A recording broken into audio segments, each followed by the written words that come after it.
Welcome to BS 350. This is week 6 of the spring 2014 quarter. I'm your online instructor, Diana Block. So this is our hump week. This is the middle of the class. And we are going to do this week a comprehensive review of the topics we've studied so far. So there's no new reading material this week. No new reading, but you are going to need to review the concepts we've studied in weeks 1 through 5. You're going to enter discussion this week. So in the discussion this week, you're just going to discuss some of the concepts that we've studied so far and um, how you believe uh, a business owner could apply some of these concepts and how useful you feel that these concepts would be for a small business owner. So that is what you're going to discuss this week. And for your assignment this week, you're going to do a set of comprehensive problems. So they're going to cover concepts from the prior 5 weeks review, so to speak. So here's the homework sheet. And there are 6 different problems on here. And so the first one is you're going to do a probability calculation. You're going to enter the probabilities um, here in column C. And then you're also going to enter the expected value. So you've completed a problem similar to this in week 2. So if you're forgetting how you did that in week 2, go ahead and review page 35 where there's an example problem like this, calculating the expected value from probabilities.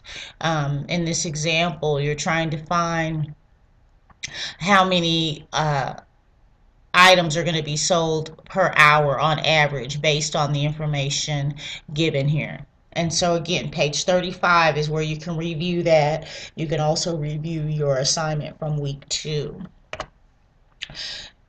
Let's see, problem B here. We've got problem B. And you're going to use the Excel functions binomial distribution, normal distribution, or exponential distribution on each one of these. And so they all won't be the same.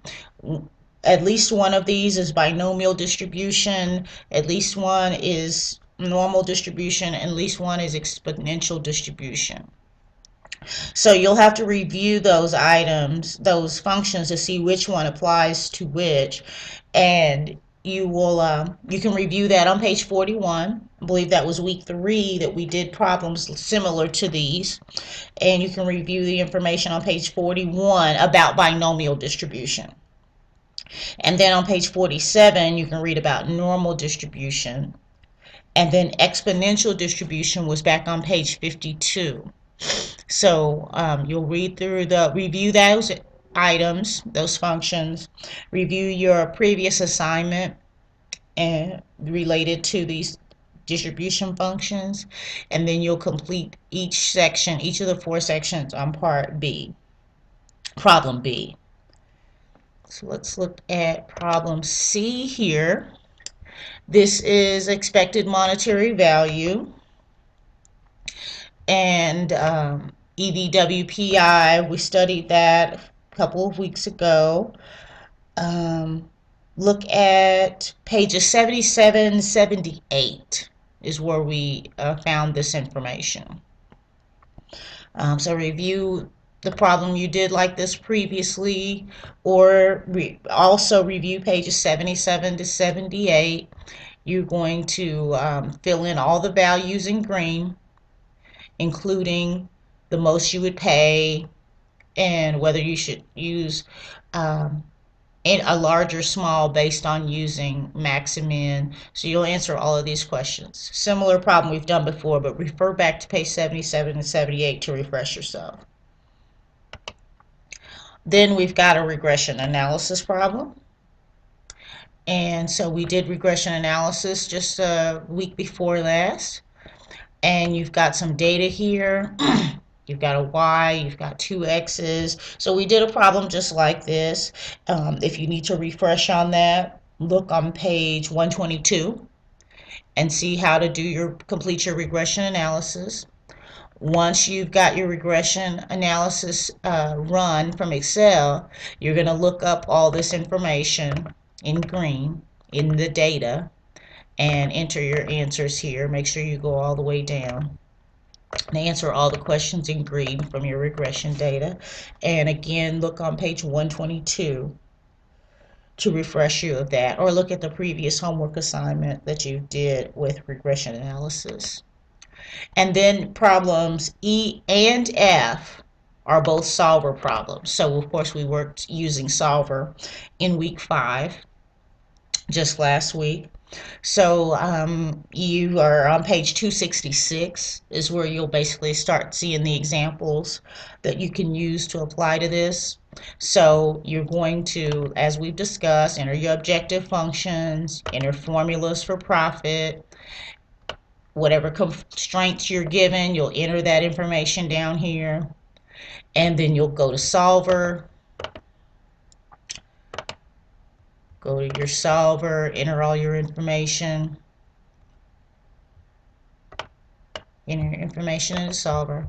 And then solver will tell you how many units of each product to produce in order to maximize profit. So that's for problems E and F. You're using solver. Review page 266 is where we worked on that. So you've got those 6 problems to do for the homework. Then you also have a test this week. So these is, again, is going to cover all the chapters we've discussed so far. Chapters 1 through 4 and chapter 7. So when you go to click on this link, I recommend making sure you have the textbook open in another tab, so that if you get stuck on any answers, you can quickly and easily look them up in the 1.5 hours that you have to take the test. So this is a 40 question multiple choice test. So you'll do the 40 question multiple choice test. You'll do the 6 comprehensive problems. There's no new reading. You'll just be reviewing previous reading, and then you'll have discussion this week. So if you have any questions about the requirements for this week, you can always email me or call me if necessary. Email is probably the easiest way, because often I can answer an email because I have it on my tablet or on my phone, much easier than I can answer the phone, because if I'm busy or if I'm on the phone with someone else, and clearly I can't answer. So, but if you feel like you need to, you certainly can call. My contact information is still in the instructor area. So I will leave you to it. If you have any questions, I'll be happy to hear from you. And we will talk in the discussion area this week.